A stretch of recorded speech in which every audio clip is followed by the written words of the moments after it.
وأظلنا شهر السلام ضيف يزور بكل عام فإذا أهل هلاله في الكون ينحسر الظلام. السلام علیکم ورحمۃ اللہ وبرکاتہ. الحمد للہ رب العالمین والصلاة والسلام علی اشرف الانبیاء والمرسلین نبینا محمد وعلی آلہ وصحبہ اجمعین. اما بعد. محترم سامعین، آج کی اس درس کا موضوع ہے رمضان المبارک کے آخری عشرہ کے فضائل. یوں تو رمضان کا پورا مہینہ دیگر مہینوں میں ممتاز اور خصوصی مقام کا حامل ہے، لیکن رمضان کے آخری 10 دنوں کے فضائل اور بھی زیادہ ہیں. نبی کریم صلی اللہ علیہ وسلم رمضان کے آخری عشرہ میں عبادت و طاعت، شب بیداری اور ذکر میں زیادہ منہمک ہو جاتے تھے.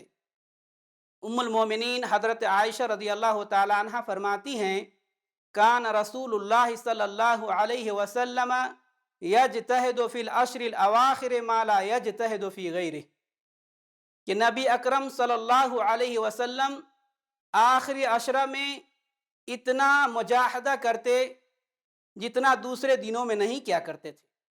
راتوں کو اٹھ کر عبادت کرنے کا معمول آپ صلی اللہ علیہ وسلم کا تو ہمیشہ ہی سے تھا، لیکن رمضان کے آخری عشرہ میں آپ صلی اللہ علیہ وسلم کمر کس کر عبادت کے لیے تیار ہو جاتے اور پوری رات عبادت میں گزار دیتے.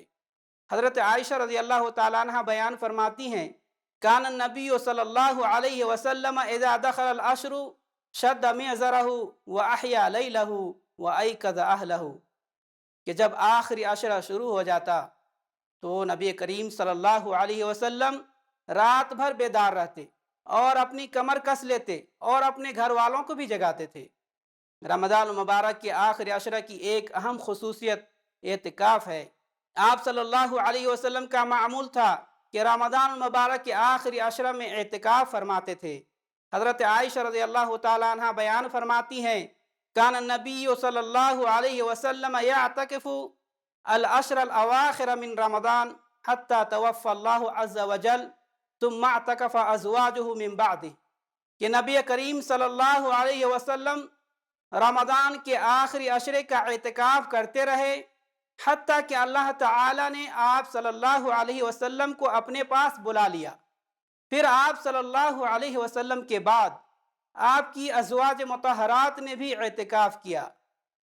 حضرت ابو ہریرہ رضی اللہ تعالیٰ عنہ کی روایت میں ہے کہ نبی اکرم صلی اللہ علیہ وسلم ہر سال رمضان میں 10 دنوں کا اعتکاف فرماتے تھے، اور جس سال آپ صلی اللہ علیہ وسلم کا انتقال ہوا اس سال آپ صلی اللہ علیہ وسلم نے 20 دنوں کا اعتکاف کیا.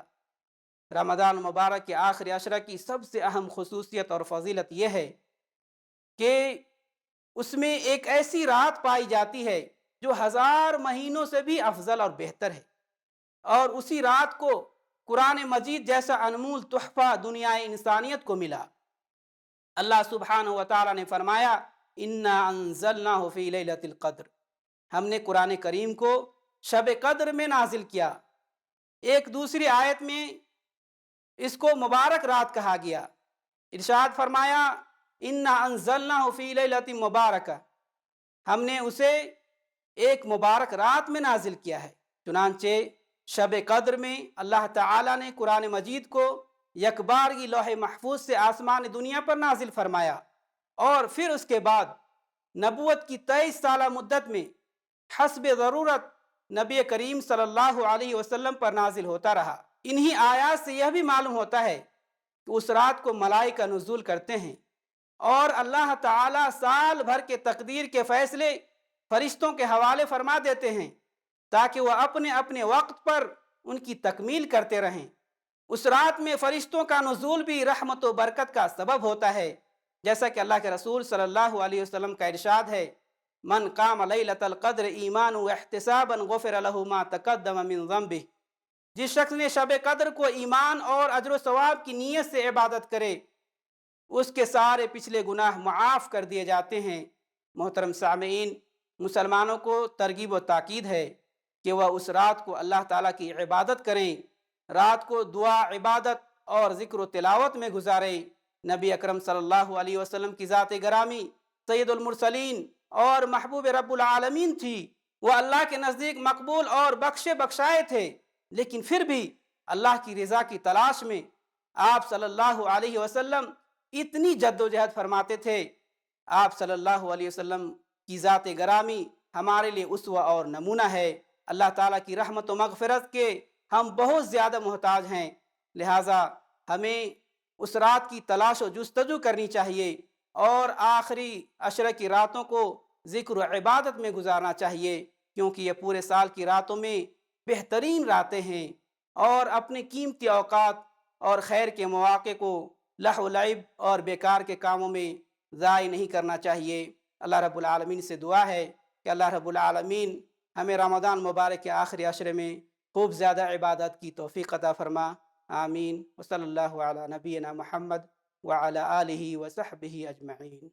وأظلنا شهر السلام ضيف يزور بكل عام، فإذا أهل هلاله في الكون ينحسر الظلام، في الكون ينحسر الظلام، ونفوس